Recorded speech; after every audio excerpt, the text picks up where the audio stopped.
everyone. My name is Sarah Schickman. I'm a lawyer, and this is my podcast. It's called Real Talk with Sarah, where we talk with awesome entrepreneurs. And this week's guest is Alina Bancel. She's the CEO and founder of Yofi Med. She's going to tell you guys just a little bit about what Yofi Med is and how she came up with the idea. Thank you, Sarah. Yes, hi everybody. My name is Alina. I'm the CEO and founder of Yofi Med. Yofi Med is a two-sided marketplace which connects users to medical providers for aesthetic procedures at their locations. So these procedures are done by qualified, trained medical professionals and which come and perform Botox and dermal fillers at the comfort and privacy of your home or anywhere. And Alina, you've been doing this for a while. Tell us, what has been the single hardest day that you had at work so far? So when I started the company, I thought it was a very, straightforward concept and idea.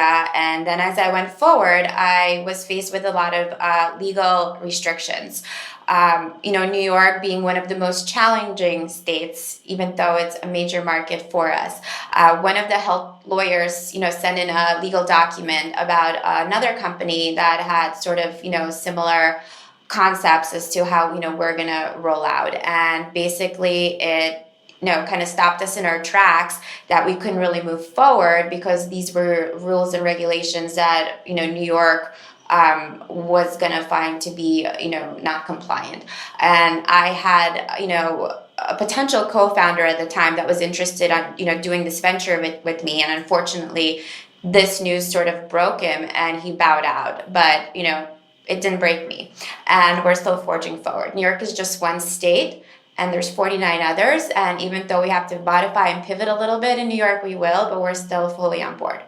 So, Alina, how did you become this super strong person where you say, okay, one state doesn't matter, we have 49 others. How did you become so fearless and ambitious? You just have to kind of think outside the box. But no is never a no. It might be just a not right now. And I always found, other ways to get what I want. And this is no different. If anything, I like a little challenge because there's always a solution. And I always, I think pragmatically, I think in angles, and I'll find the angle. Okay. What advice do you have for entrepreneurs just starting out or people thinking about quitting their corporate jobs to become an entrepreneur? Is it as easy as it seems? What should they think about? So I had no idea what I was doing, but that's the exciting part about it. It's exciting to do something new, something you've never done, and learn stuff that you've never learned before. When you look up to people like Bezos and Elon Musk and people that also had no idea what they were doing when they started, but they learned it. And if they're capable of doing it, then why am I not? And why are you all not? You just have to have the motivation and the drive and really, make sure that your idea has the product market fit and then just kind of go forward. There's a huge community of, people in this space that will help you along the way. People that will mentor you and help you that want nothing from you except, the gratification of doing something good. So if you decide that you want to do this, you just have to be 100% committed. And even if your first venture or second venture doesn't work out, maybe the next one will. It's really the sky's the limit. What would you say are your 3 tips for success? What are the 3 essential characteristics maybe that an entrepreneur needs to have? Or the 3 things they need to know before starting? Well, I think first it has to be part of your inherent personality. You just have to be a relentless kind of person that's really self-motivated. Because there's going to be a lot of people that are going to reject you and, tell you to do things, and you have to kind of stand firm and stand your ground. So that's important. You need to have, the personality, that goes with this sort of role. So taking the Wharton class really filled in some of those gaps. And of course, going to events. I went to a lot of events for, health tech companies, for startups, for investors. There's always panelists, there's always speakers, and you can, hear them out, ask them questions. So you really, you meet a lot of other people that are of the same mindset that can kind of mentor and help you along the way. And also you hear a lot of advice from people in the community. And do you think as a woman, it's easier or harder to be an entrepreneur? It's definitely harder because most investors, most other, people in this business are not women, but luckily there's been a paradigm shift where there's been more emphasis on female founders and female owned startups, and they're getting more recognized, and there's been a lot of great ones that have become billion-dollar unicorns. So women are just as capable, if not more.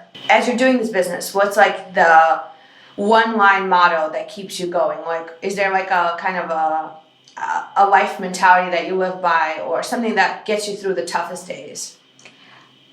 So there's all these cheesy quotes you see on social media. I like them all, but one that I remember, it's like, if you knew you wouldn't fail, would you still not try? That's a really good one.